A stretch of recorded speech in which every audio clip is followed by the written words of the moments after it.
کیا ایسا بھی ہوتا ہے کہ ہم سسرال سے الگ ہو جائیں گھر کے جھگڑوں کی وجہ سے یا پھر روک ٹوک کی وجہ سے، اور پھر بھی گھر میں سکون نہ بنے اور شوہر پہلے سے زیادہ چڑچڑا رہنے لگے؟ مجھے یاد ہے اب سے کوئی 4-5 سال پرانی بات ہے، مجھے میری ایک سہیلی ملی، وہ اب یہاں اس شہر میں نہیں رہتی، کسی دوسرے شہر چلے گئے ہیں اور اب ہمارا کوئی رابطہ بھی نہیں ہے، چونکہ وہ یہاں نہیں ہے اور آپ میں سے کوئی انہیں نہیں جانتا۔ اس لیے میں نے سوچا کہ ان کی مثال دینا یہاں بہت مناسب رہے گا تاکہ ہم سب کو ایک اچھا سبق مل سکے۔ تو وہ نا شادی سے پہلے اور شروع کے دنوں میں بہت خوش مزاج تھی، پھر سسرال کے کچھ مسائل کی وجہ سے انہوں نے الگ گھر لے لیا۔ مجھے لگا اب وہ بہت خوش ہو گئی، لیکن جب وہ مجھے دوبارہ ملی تو کافی پریشان تھی، کہنے لگی الگ گھر تو مل گیا پر سکون اب بھی غائب ہے۔ شوہر بات بات پر غصہ کرنے لگے ہیں۔ میں نے حیرت سے اس سے پوچھا، بہن اب تو تمہارا اپنا گھر ہے، اب تو تم وہاں کیسے رہ رہی ہو، یہ تو بتاؤ ذرا، کوئی مسئلہ تو نہیں ہے؟ تو اس نے مجھے بتایا، بس کیا بتاؤں، اب اپنی مرضی سے سوتی ہوں، اپنی مرضی سے جاگتی ہوں، مرضی سے گھر کے کام کرتی ہوں، کوئی روکنے ٹوکنے والا نہیں ہے، پر الٹا شوہر کا چڑچڑا پن بڑھ گیا ہے۔ تب مجھے یہ گہری بات سمجھ آئی کہ اکثر ہم بہنیں نا سسرال میں رہتے ہوئے یہی سوچتی ہیں کہ کاش ہمارا اپنا الگ سے گھر ہو، جہاں کوئی ٹوکنے والا نہ ہو تو زندگی جنت بن جائے گی، لیکن جب الگ گھر مل جاتا ہے تو کچھ وقت بعد سکون کیوں غائب ہو جاتا ہے، شوہر کیوں بات بات پر غصہ کرنے لگتا ہے؟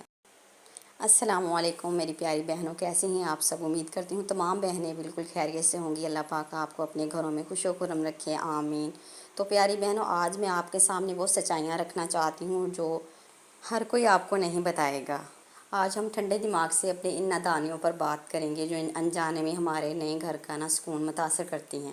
اگر آپ بھی اس کشمکش سے گزر رہی ہیں تو یہ ویڈیو آپ کی زندگی بدل سکتی ہے، تو ویڈیو کو آخر تک ضرور دیکھیے گا، چاہے آپ 2 کی سپیڈ سے ہی دیکھ لیں۔ تو گھر کے رینڈم کام کرتے ہوئے میں آج کا ٹاپک آپ کے ساتھ شیئر کرنے جا رہی ہوں۔ تو پہلی بڑی وجہ ہے نا جو بہنوں، وہ ہے جان چھوٹنے کا وہم اور لاپرواہی۔ جب ہم سسرال سے الگ ہوتی ہیں نا تو ہمارے ذہن پر ایک عجیب سا سکون حاوی ہو جاتا ہے کہ شکر ہے اب جان چھوٹی، اب کوئی صبح جلدی اٹھانے والا نہیں ہے، کوئی کچن میں لیٹ ہونے پر طعنہ دینے والا نہیں ہے، اور یہی وہ جگہ ہے جہاں ہم سب نا غلطی کرنا سٹارٹ کرتی ہیں۔ ہم اس الگ ہونے کو نا آزادی سمجھ بیٹھتی ہیں اور سست ہو جاتی ہیں۔ وقت پر نہ اٹھنا، ناشتہ لیٹ بنانا اور گھر کے کاموں کو کل پر چھوڑ دینا ہماری عادت بن جاتا ہے۔ تو میری بہنوں یاد رکھیں، سسرال میں الگ ہونے کا مطلب یہ نہیں تھا کہ آپ کی ذمہ داریاں ختم ہو گئی ہیں، بلکہ اب تو آپ پر نا پورے گھر کو اکیلے سنبھالنے کی ذمہ داری آ گئی ہے۔ جب ہم اس ذمہ داری کو ہلکا لینے لگتی ہیں نا تو نئے گھر کا نظام پہلے مہینے میں ہی درہم برہم ہو جاتا ہے۔ اور دوسری بڑی وجہ ہے گھر کی صفائی ستھرائی سے غفلت۔ اب آتے ہیں اس سب سے بڑی وجہ پر جو شوہر کے چڑچڑے پن کی بنیاد بنتی ہے۔ سسرال میں تو ساس یا نند کے ڈر سے یا سب کے سامنے شرمندگی سے بچنے کے لیے ہم کچن اور کمرہ صاف رکھتی تھیں، لیکن الگ ہو کر کیا ہوتا ہے؟ کپڑے استری کے بغیر پڑے ہیں، صوفے پر چیزیں بکھری ہوئی ہیں، کچن میں برتنوں کا ڈھیر لگا ہوا ہے۔ جب شوہر تھکا ہوا باہر کی ٹینشن اور دنیا بھر کے دھکے کھا کر گھر آتا ہے، اپنے نئے گھر میں سکون کی تلاش میں داخل ہوتا ہے اور آگے سے اسے بکھرا ہوا گندہ گھر ملتا ہے تو اس کا دماغ گھوم جاتا ہے۔ ہمارے پیارے نبی صلی اللہ علیہ وآلہ وسلم نے فرمایا ہے کہ صفائی نصف ایمان ہے۔ صفائی صرف ایک کام نہیں، یہ گھر میں برکت اور سکون لانے کا ذریعہ ہے۔ جب گھر ہی صاف نہیں ہوگا تو وہاں رحمت کے فرشتے کیسے آئیں گے؟ وہاں تو چڑچڑاہٹ اور نحوست ہی پھیلے گی نا۔ شوہر زبان سے نہ بھی بولے تو یہ بکھرا ہوا گھر دیکھ کر اس کا موڈ خراب رہنے لگتا ہے اور وہ چڑچڑا ہو جاتا ہے۔ تیسری وجہ ہے بچوں اور شوہر کی ضروریات کو نظر انداز کرنا۔ الگ ہو کر ہم یہ سمجھتی ہیں کہ بس اب میں ہوں اور میرا شوہر ہے، ہم بچوں کی تربیت اور ان کے رکھ رکھاؤ سے لاپرواہ ہو جاتی ہیں۔ بچے گندے کپڑوں میں گھوم رہے ہیں، ان کے پڑھنے کا کوئی وقت نہیں، کھانے کا کوئی ٹائم نہیں۔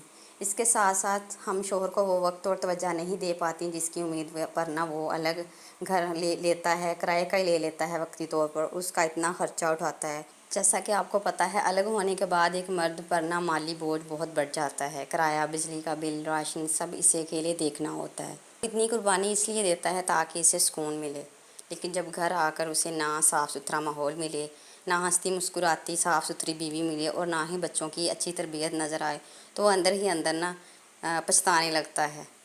وہ سوچتا ہے کہ اس الگ ہونے کا کیا فائدہ ہوا، یہاں بھی وہی ذہنی اذیت ہے۔ تو میری پیاری بہنوں، اگر اللہ پاک نے آپ کو الگ گھر کی نعمت دی ہے تو اسے اپنے ہاتھوں سے جہنم مت بنائیے۔ علیحدہ ہونے کا مقصد یہی ہے نا کہ آرام سے اپنے بچوں کی اچھی تربیت کی جائے، سکون سے رہا جائے۔ تو میری بہنوں، علیحدہ ہو کر بھی اپنے گھر کو سلیقے سے چلائیں تاکہ آپ کو دوسرے لوگ باتیں نہ کریں۔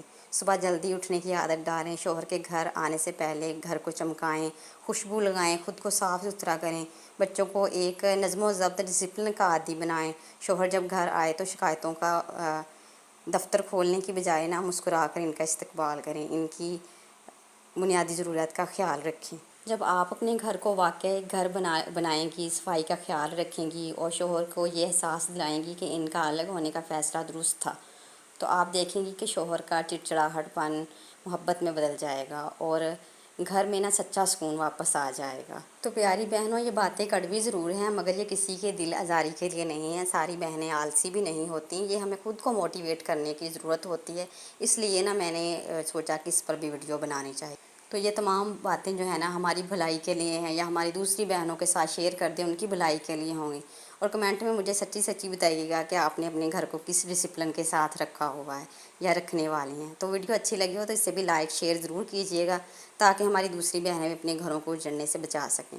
ملتے ہیں ایسی موٹیویشنل ولاگ کے ساتھ، اچھی باتوں کے ساتھ۔ اب تک کے لیے اپنی بہن کو دیجیے اجازت۔ اللہ حافظ۔